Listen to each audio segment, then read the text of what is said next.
there are 5 recommendations that we made that the principals then endorsed for the STEM working group to carry forward. The first one is related and largely to the white paper of coordinating efforts between the federal STEM committee, which is referred to as the CoSTEM, with relevant existing STEM programs in the Arctic.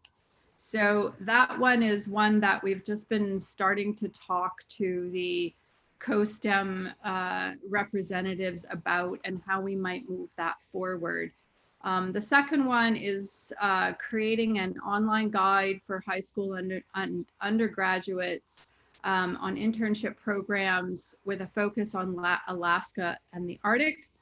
The third one is to identify and connect STEM education programs that in particular are supporting rural and Alaska Native students. So I know a number of you whom I see on the participant list here are involved in that kind of an activity.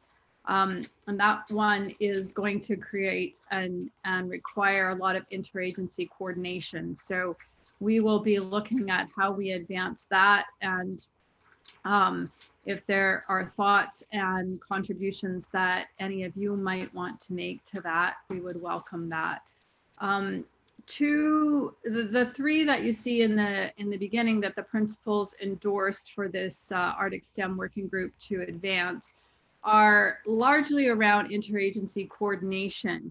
The 2 remaining ones, number 4 and 5, are new programs that there is room for development and innovation. And the first one is, again, with emphasis on engaging rural and Alaska Native communities to how we might address convergent STEM innovations and connect communities to STEM professionals. So that could take on a number of forms, but one of the ideas that we have is for an interagency internship program that is a little bit later on the agenda that we would like to get some discussion and feedback on. The 5th one is recognizing the need for mentorship in up and coming professionals and in student cohorts. That is something that maybe we do in loose form, but not necessarily in structured form. So we have started conversations within IARPC, and Liz Weinberg will talk about an initiative that she's heading up that that our group here as a STEM group is interested in participating in and intersecting with, and creating more structured means of mentorship and mentorship training, in particular that has cultural relevancy.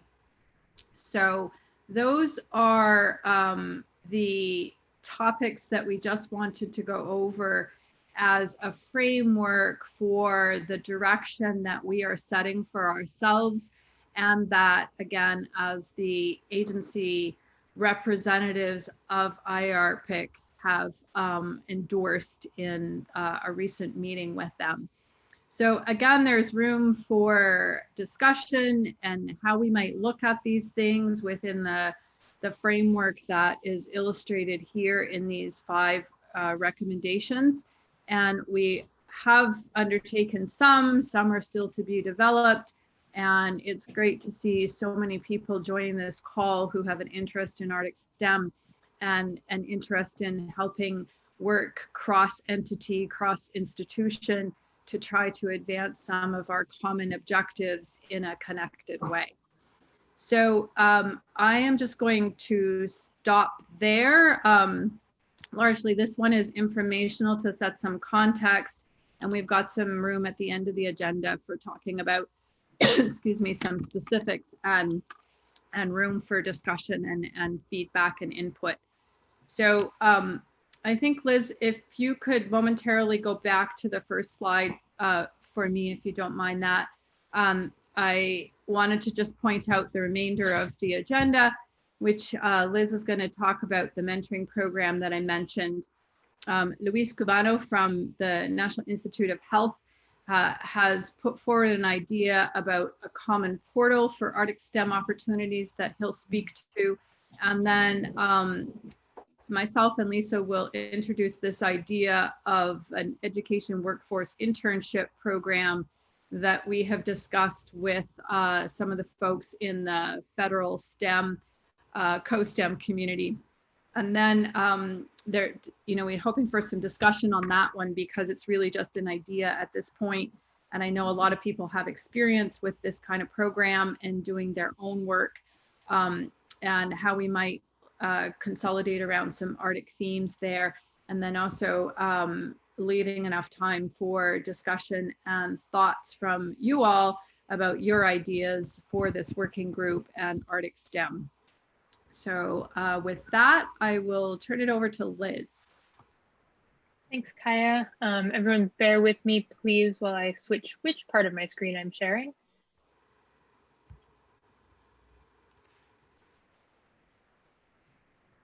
Okay.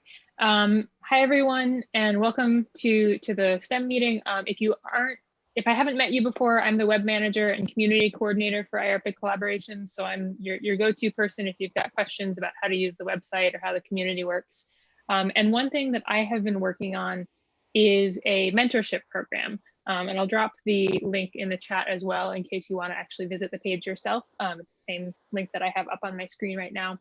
But we are at IARPC launching a 6-month pilot of a mentorship program.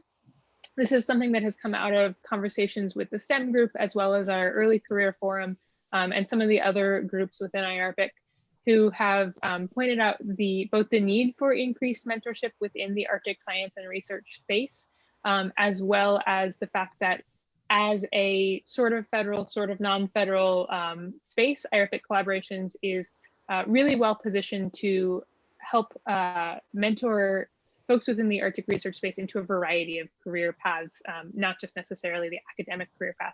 Not that there is anything wrong with the academic career path. And so like I said, we're piloting the first 6-month session. We are asking folks to sign up by Friday. So highly encourage everyone in this group to sign up. The way it'll work is there will be a series of small mentoring circles, so 4 to 5 people per circle. And my hope is to include individuals from a really diverse spread of career stages and career types so that folks can get to know different paths. And depending on how sort of the sorting shakes out, I may be able to organize circles by general field, but there may be a little bit of mixing there as well.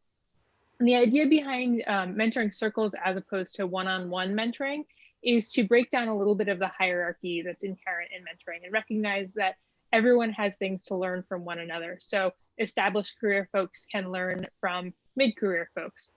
Early career folks can learn from established career folks. And to really have that sharing of knowledge in multiple directions. It's also to help mitigate the fact that sometimes in a mentorship program, you get matched with someone who you don't really jive with necessarily. This way, our hope is that folks will find someone who really works with them in that circle. And those circles will meet once a month and talk about a specific topic. And then we also are working with Migrations in Harmony to put together 2 different workshops throughout the 6-month period that are optional, but will help with will help provide workplace skills. And so it's not a huge time commitment. You're looking at 1 to 2 hours per month for your meetings, plus the workshops if you want to take part. But my hope is that this really does create a platform for people to collaborate more and learn from one another. So like I said, we're asking for people to sign up by February 5th. That's this Friday. And I really would love to see any and all of you take part in the program. Great. Thank you, Liz. We have some time there, so maybe if we just pause if anyone has any questions of Liz on the mentoring program.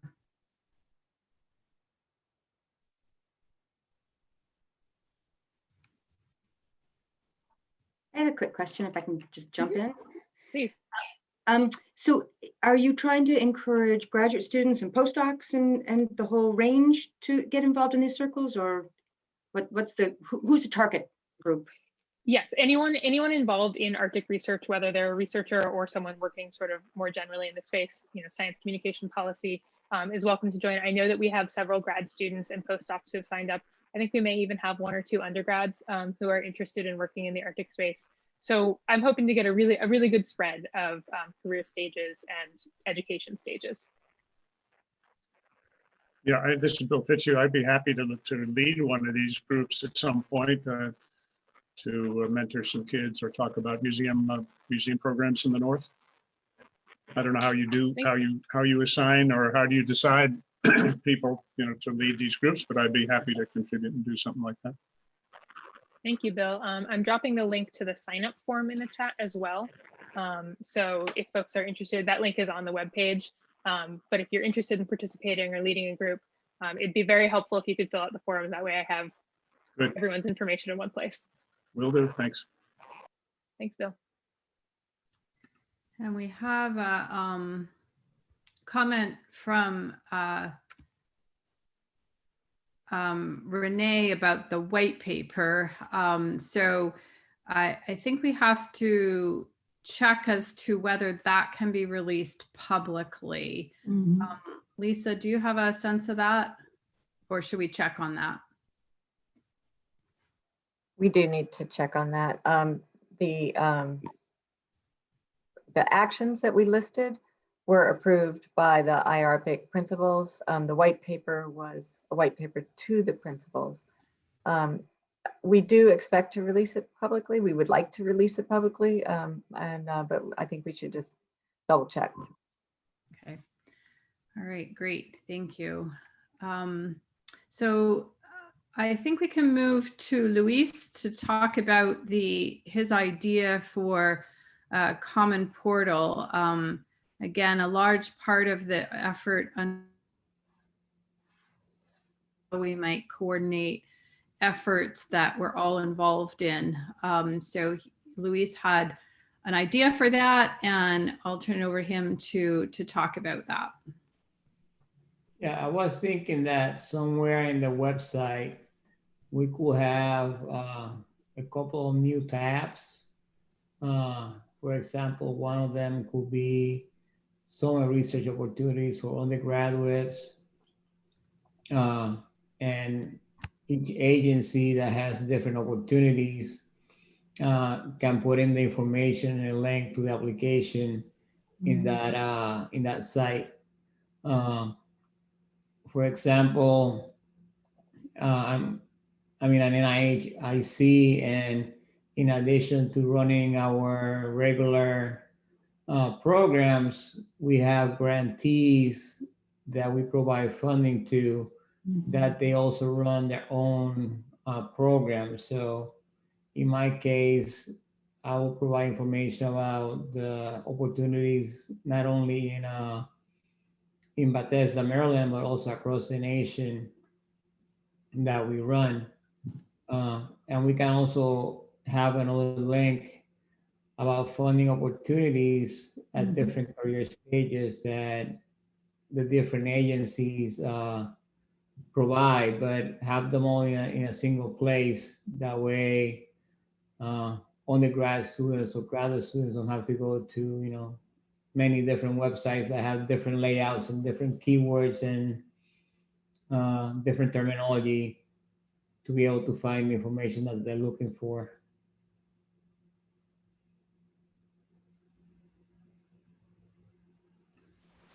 Thanks, Luis. Does anyone have any thoughts on this idea of, it will maybe take a little bit of work to make it happen, but in terms of feedback to Luis and to this team, does anyone have any comments to make?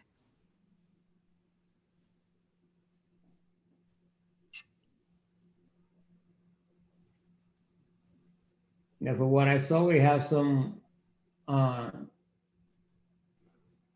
universities represented in the call, and if they have a summer program, we could also have the information of those different summer programs in the website, because right now I know a lot of programs send out emails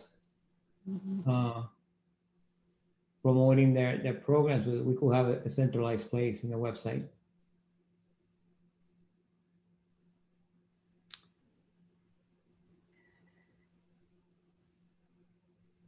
Yeah, it seems like the website, the IARPC website might be a good place to host this too. And if we start to think about how we could do that and whether that's the appropriate place to host it, are folks feeling like for the work that they do, this might be a useful addition to see what other people are doing, and those who contact you may not fit your program, but could be referenced to somebody else's program?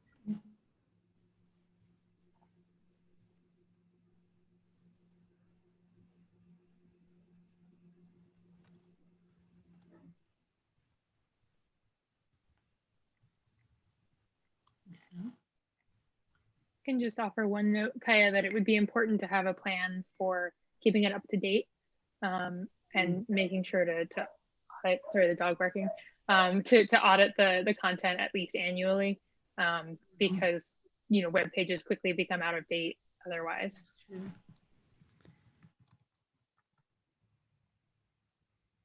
One question to everyone is that are we reinventing the wheel? We hope there's nothing like this out there. So if anyone knows of something that's already there, let us know before we go off down this path. But ideally, it would be a useful tool and it would be innovative, something that's needed.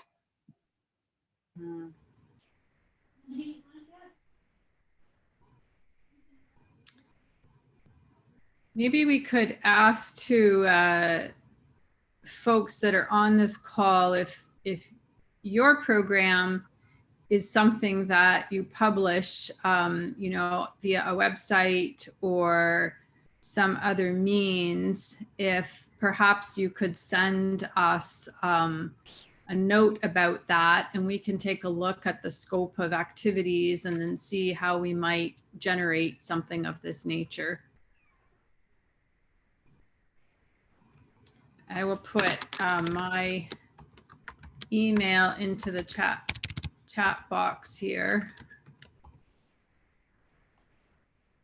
Yeah, for the website, we could have undergraduate student, the deadline for applying, and then maybe the link. We have to like put all the information for the opportunity. The student can just click the link and it will take them to the other website that has most of the information.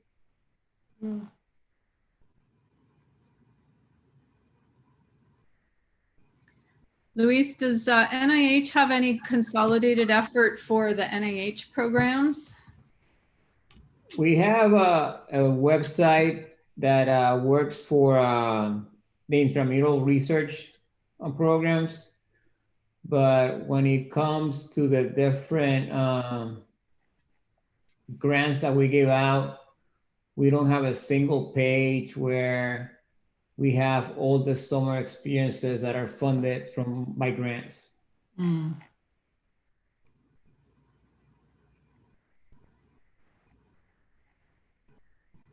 Okay.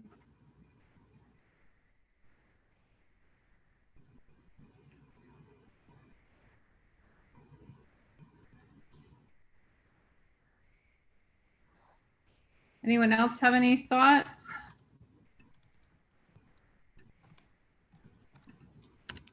Yes, Ross here. I think just it's timely to think about this given the interest by students and others in community health in the Arctic and the impacts of the pandemic. And lots of students are going to be looking for opportunities to introduce them to internships and programs and just getting them familiar with the structure of federal funding within the health sector. That's one thing that could be quite useful. Yes, thank you. That's an excellent point. As our world and sort of explodes in new directions and new initiatives come up that probably students aren't aware of, or that students might be motivating for creation. That's a very good thought.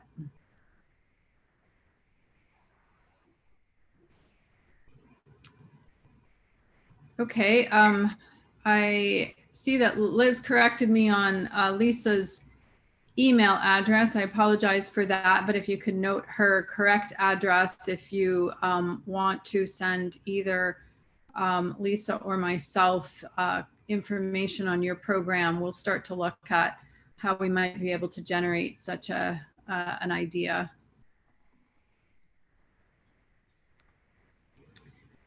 Okay, so we will move back to that item on the agenda that is kind of a new thought for a coordinated effort, but not at all a new thought in terms of the work that has gone on to date by different federal agencies and also within the academic community of designing and promoting internships for a range of student cohorts. NSF is well grounded and deep in this. NOAA has done a little bit. I know NIH has, so some of the federal agencies on this call, and I know from looking at the list here that we have academic participants who are also very aware of this and doing their own work on advancing internship opportunities or educational opportunities of different sorts for students.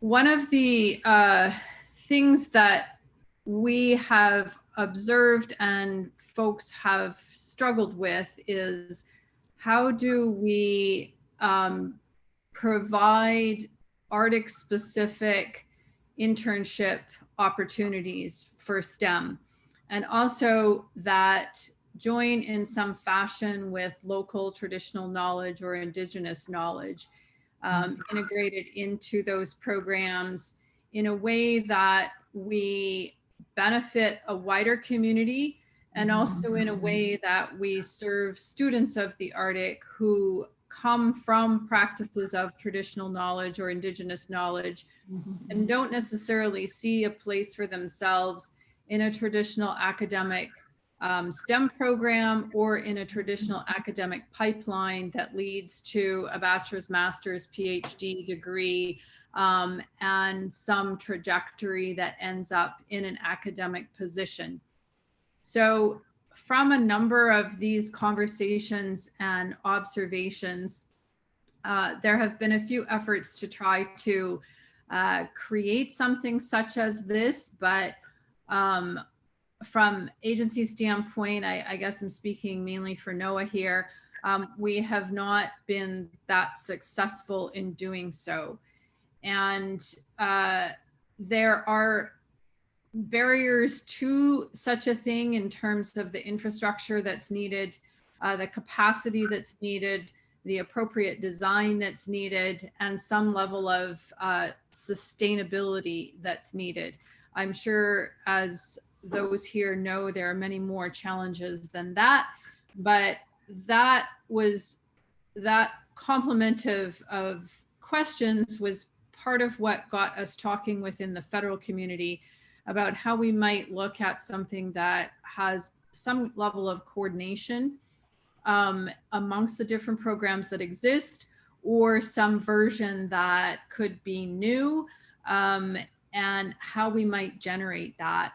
So in the vein of the first topic, in reference to the federal STEM strategy, there is one of the priorities to promote STEM in a diverse sense.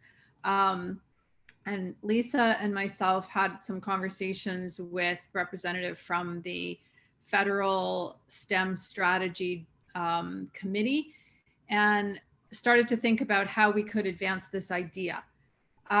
So it's really that at this point. It's the background that is the motivation and the idea percolating among different federal agencies and interested partners, including entities such as the Alaska Native Science and Engineering program that has the requirement for their students to be holding an internship during the course of their studies. And it has been a challenge in communicating with the folks at NSEP about trying to find appropriate internships. So there is a idea and complement of factors that we wanted to bring to this group to have a discussion about what people see and what they think in their own experiences, and what might be useful to advance if we were trying to do something in some kind of coordinated fashion. So before I kind of open up the floor, I just wanted to turn it back to Lisa to add her thoughts from the NSF and also as a co-chair on this committee. So just to add that the internships could possibly lead to job opportunities as well. I mean, that's one of the ultimate goals of connecting the federal agencies with interns and reaching students that we have not previously been able to reach in our programs. So making it accessible and making these internships perhaps opportunities that are local, not necessarily requiring students to leave their homes and local areas to participate. Innovative ways you can think of possibly doing that. It's wide open at this point, what kind of structure we might put in place. But those are some of the ideas we have been discussing. Thanks, Kaya. Thank you, Lisa. So I think at this point it's a open conversation. We are interested to know what people think in that context, and where do you want to go? What is your interest in seeing developed? Well, as Bill Fitzhugh, we have quite a few internship opportunities at the Smithsonian, and they're publicized in, on the web at the Smithsonian. The Natural History Museum has its own internships and so forth. I understand the technical difficulties with a lot of the federal groups, in terms of being able to reach out to Native communities and all those access issues and so forth. And one thing that could be, it seems like a logical thing to do would be to hold a webinar, to discuss the whole issue and have federal people talking and their agencies talking about what their opportunities are, and that would reach a lot of people. I think there's probably a lot of this kind of stuff that goes on anyway through the UAF education systems, the stuff that's online. And I would also just recommend that we be in touch with our Anchorage office at the Arctic Studies Center, because Dawn Biddison and Aaron have been doing a lot of this kind of work with Native communities and groups, sometimes associated with the collections and the on exhibit in the museum there, but also in terms of outreach connected to, they did a big basketry program with some of the Yupik people out in Southwest Alaska, and a series of workshops focused on different aspects of material culture that include Native, Indigenous Alaska Native representation and artists and elders and so forth. So there's a lot of things that could be done that are not, don't require travel to some place. And there are a lot of digital resources out there. So it's really a matter of rounding up people who can talk about these things. And the Anchorage, our folks in Anchorage, particularly the work Dawn Biddison has been doing and putting on YouTube, these are great resources for schools and for groups to deal with. So, that's maybe a kind of a scatter of ideas, but the idea of a webinar would be a very easy way to focus attention on it and get the agencies to contribute what they, materials or ideas or programs they have. Catherine? Hi, I'm Catherine, newest person on the team.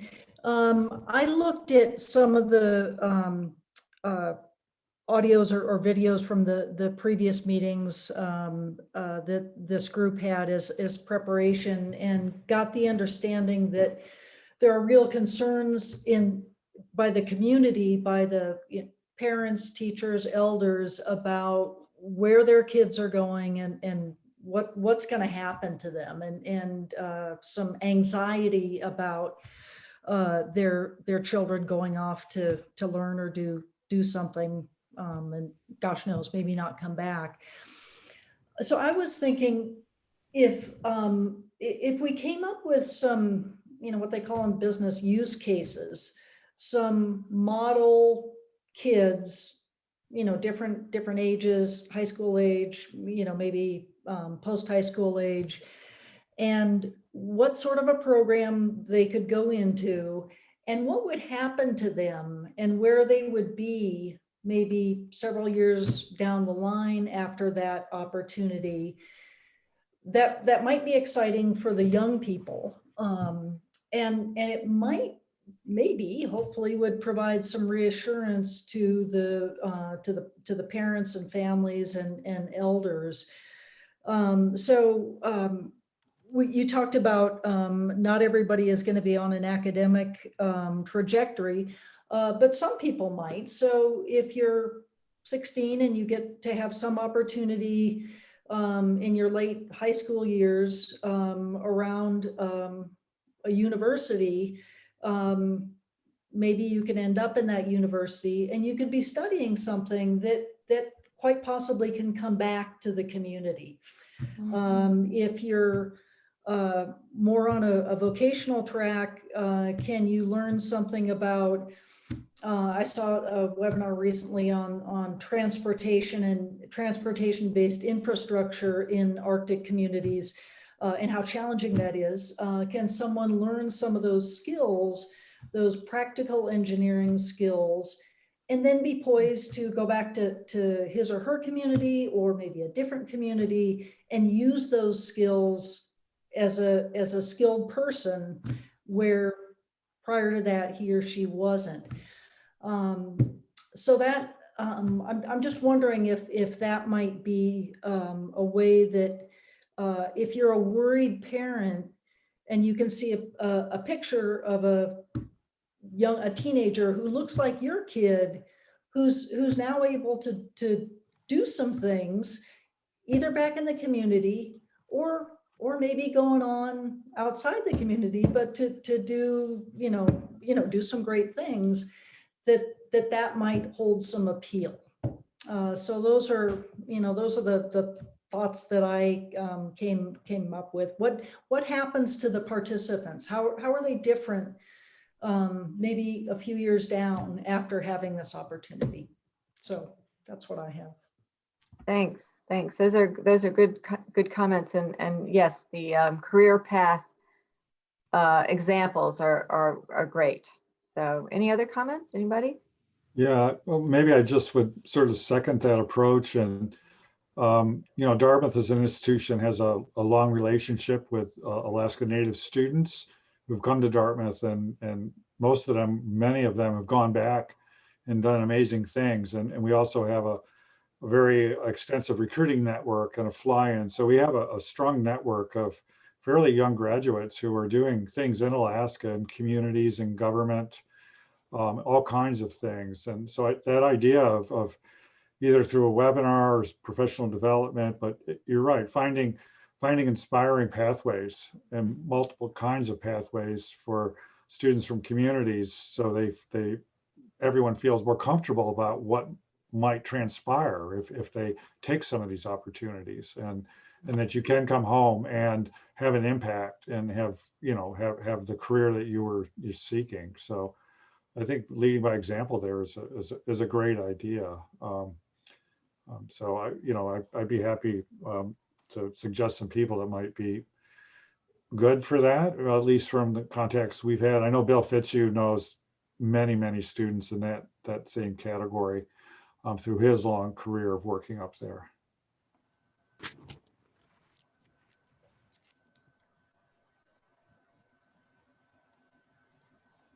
Thanks, Ross. Other comments? Yes, this is Elena Sparrow. Our experience with high school students, when we bring them in for internships from the villages, is the need to provide not only the internship experience, but also a place to house them and have it supervised, because they are high school students and they cannot be placed in apartments and so we partnered with ROHI, the Rural Alaska Honors Institute, where they bring in top students for a kind of a bridging program to prepare them for university and college work. And so they are housed, and so we had to hire somebody to be kind of overseeing the students during the evenings when they're home, when they're in the dorms, and also have the students join the activities of the raw high students, so that they won't be left alone on their own. And so those are some of the things, so that if there's a program that is funded, that funding for that type of not only how to match them with scientists, but also how to house them and have them supervised properly. Yeah. Thanks, Elena. I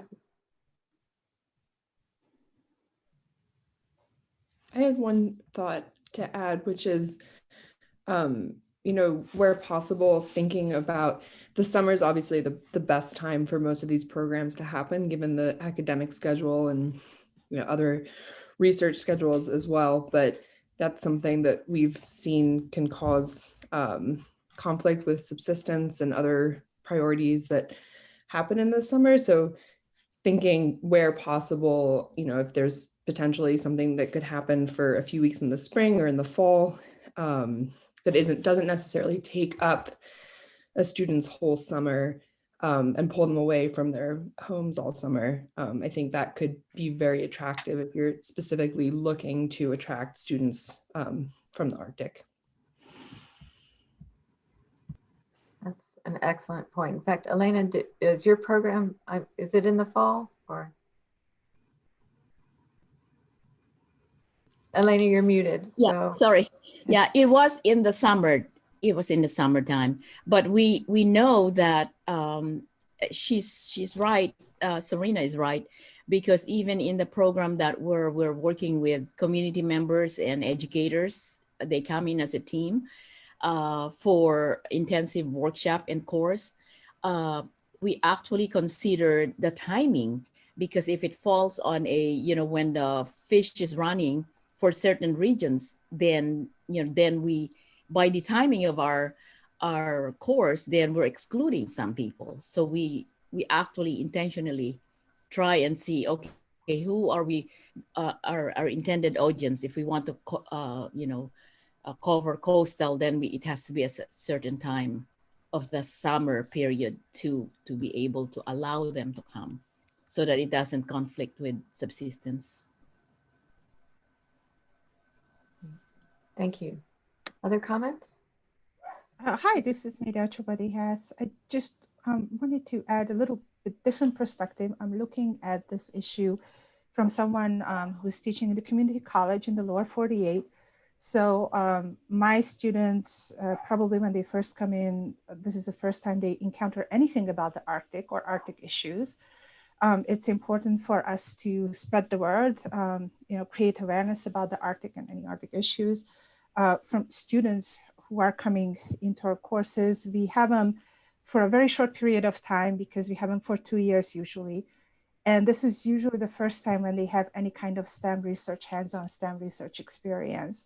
So when we are trying to combine that, and I definitely second Bill mentioned the wonderful resources, museum resources, and the digital resources that Dawn has been managing, and she's so good about sending it out and using that for teaching. But the problem really comes the next step. There is not a centralized, streamlined place where we can direct our students to find these internships and help them apply. And of course, we go to NSF REU pages and help them with that. But it would be great that all of these museum opportunities and all of the different institutions and organizations who have summer opportunities would be listed in one central place. So I'm wondering if there's any kind of, maybe like we could partner with Pathway to Science and then ask them to have like an Arctic button for their search or something along those lines, so that there's one place we can direct our students and help them, and then so we can all post our opportunities there. That's a good idea. The Pathways for Science is a good example. Other comments? Hi, Lisa. This is Ming Xiao from Penn State in civil engineering. And I'm the project PI of 2 NSFs navigating the new Arctic projects. I think we could potentially link the internship program with the NNA projects. All the projects are multidisciplinary, and they all have the field campaigns. So if we could find a mechanism to place maybe high school students in Alaska with each of the NNA projects, and also as part of the broader impacts, and then the combination of virtual and through Zooms involving the students, and then physical, and in the summertime, and when we have a field campaign, we involve the high school students in different villages. I think that would be great. And for myself, I would be very happy to accommodate that. And of course, there's a lesser challenge is the funding, and which is probably not a big deal. But if we have this kind of I think in different projects, they're already doing that. But if we have a streamlined mechanism to facilitate that, that could be, bring in more students into the NSF NNA projects. Thank you. Thank you for that comment. And it's nice to meet you virtually. Just for everybody to know, the NNA is navigating the new Arctic, and it's a relatively new program at NSF. And I think it would be a great vehicle. I agree with you that it would be a great vehicle for getting students involved. We also have some community hubs that are just starting to develop, and they would also be good ways to get people involved in these projects. So we should keep an eye on that.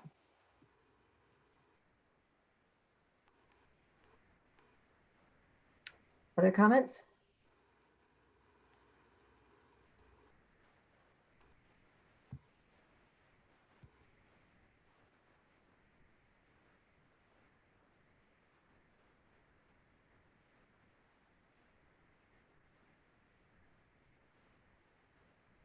So one of the things we've talked about is getting industry involved as well, partnerships with industry. Are people have experience with that, ideas along those lines?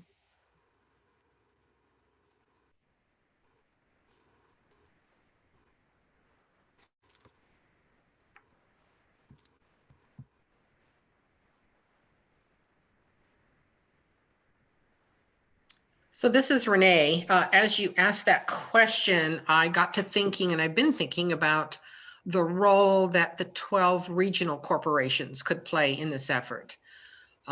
They are for-profit organizations, and I would think that they would have a very sincere desire to help support the youth in the the native villages to not only be involved in their activities, but other science, technology, and engineering events. So I'm not too sure if anybody has thought about reaching out to the regional corporations to see if they might have an interest or what role they would play, but that's something I've been thinking about. Thank you. I think they could have a very big role. So I think that's a good suggestion. Yeah. And as far as getting people involved, that is, we haven't quite, this is our organizational meeting here. So our pre-meeting, I would say.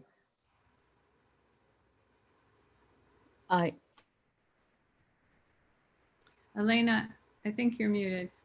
Yes, I know that from the Doyon Corporation, they've had interns because we've had some interns work with us, and in fact, there's one that she started from being an intern, and now she's very much a part of the Association of Interior Native Educators, and she's the office manager. And working with us on our education outreach, working with educators and community members. So yeah, those, I think they would be, the more of these tribal organizations we include, the better, because then there'll be more opportunities for internships. Thanks. Another example for our career pathways.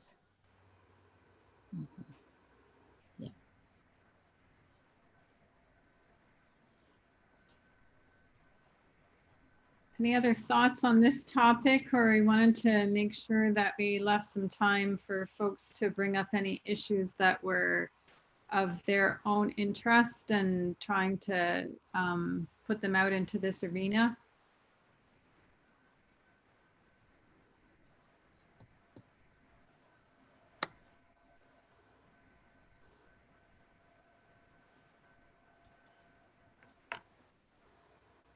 Ross.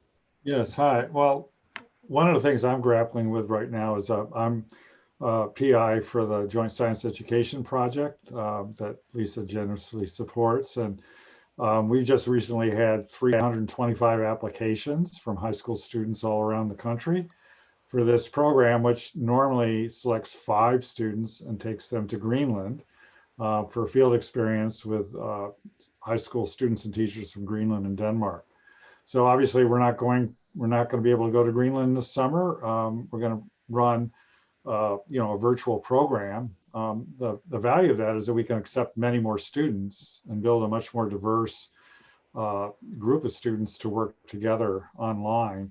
But I'm really challenged, and we're challenged about how to make this. We did it once virtually, and it worked quite well. We got great reviews. The students were quite excited. I think Lisa got to see some of the final presentations. But I am struggling with some of the topics that were brought up today. One in particular is how do we incorporate exposure and a bit involvement in the application and understanding what traditional indigenous knowledge is, who are the knowledge holders, how does this work, and finding the right voices to engage with the students. So that we're not just reading from academic papers. So that's one challenge. It's just beginning to think about how to do that in a 2-week virtual-based program, along with teaching Arctic and polar STEM topics. So that's one challenge. And then the other is just the practicalities of running engaging Zoom-based programs that last multiple days, with keeping students focused on things, giving them assignments where they go outside, where they work in small groups. All of that's highly challenging, and just finding people that are professionals and understand how to run these interactive Zoom meetings, I think is, for many academics, also a challenge. So I'm not expecting any answers. I'm just throwing that out there because I think we're all sort of sharing some of that excitement and angst at the same time, and how to deal with this interim period, which just keeps going on and on. And then I think after this is done, I think we'll probably want to run some kind of Zoom-based program to reach that wider group of students, as well as getting students into the field. So looking forward, rather than saying, can we just get through this pandemic, but what are we going to learn from this and what's going to last. So those are longer range topics that I think STEM education is, you know, we'll need to think about, in my opinion. And I think this group can really contribute to that. Thank you.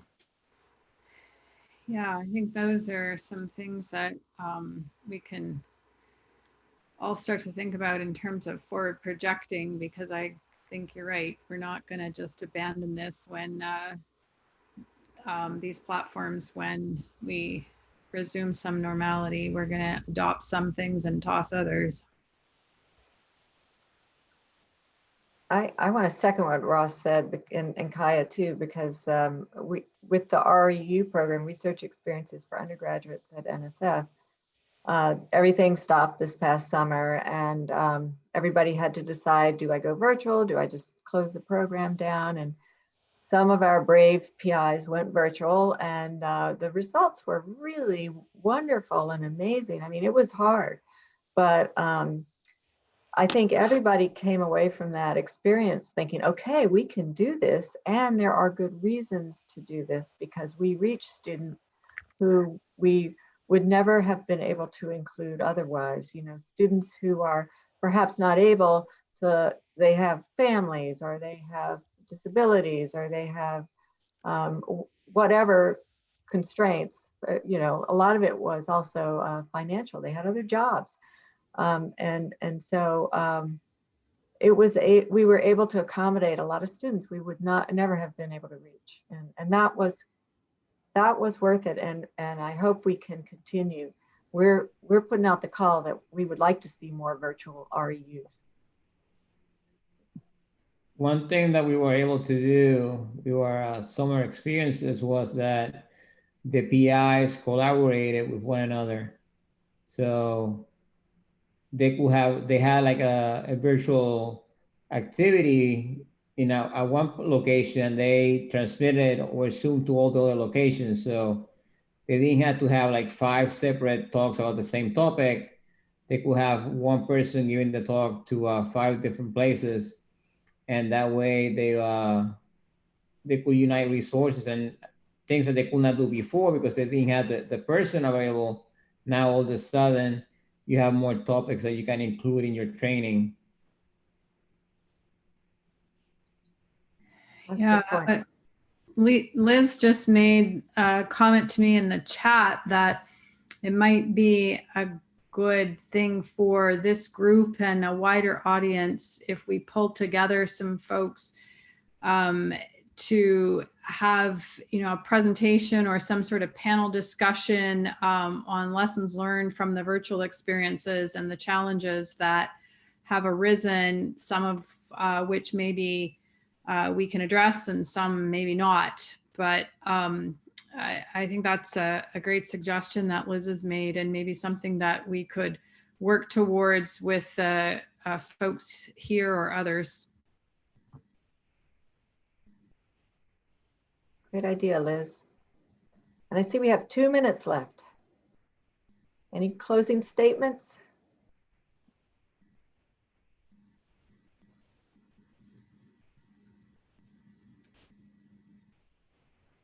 Well, I want to thank everybody for being here, and thank you, Kaya. Kaya, do you have any you want to close this up? Well, I just wanted to say thanks to everyone. Thanks, Lisa.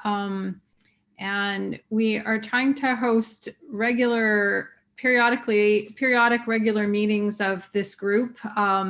So look for, we haven't exactly pinpointed a time frame, but maybe before people get going on their summer activities. So something maybe in the April-May timeframe, look for another meeting announcement on the IARPC website for another meeting. And we hope that you'll join us again and bring your ideas forward as we try to shape what we can do to impact STEM in the Arctic. And I can also add that I recorded most of this meeting. I missed the first couple of minutes, and that and the notes will be posted on the event page for this meeting in the next couple of days. So if you know folks who missed the meeting and wanted to listen in, or if you're looking to refer back to the notes, they will be available. Thank you, Liz. Thanks, Liz. Thanks everyone for joining us and spending your time, and have a good rest of your day. Thank you. Thank you. Bye.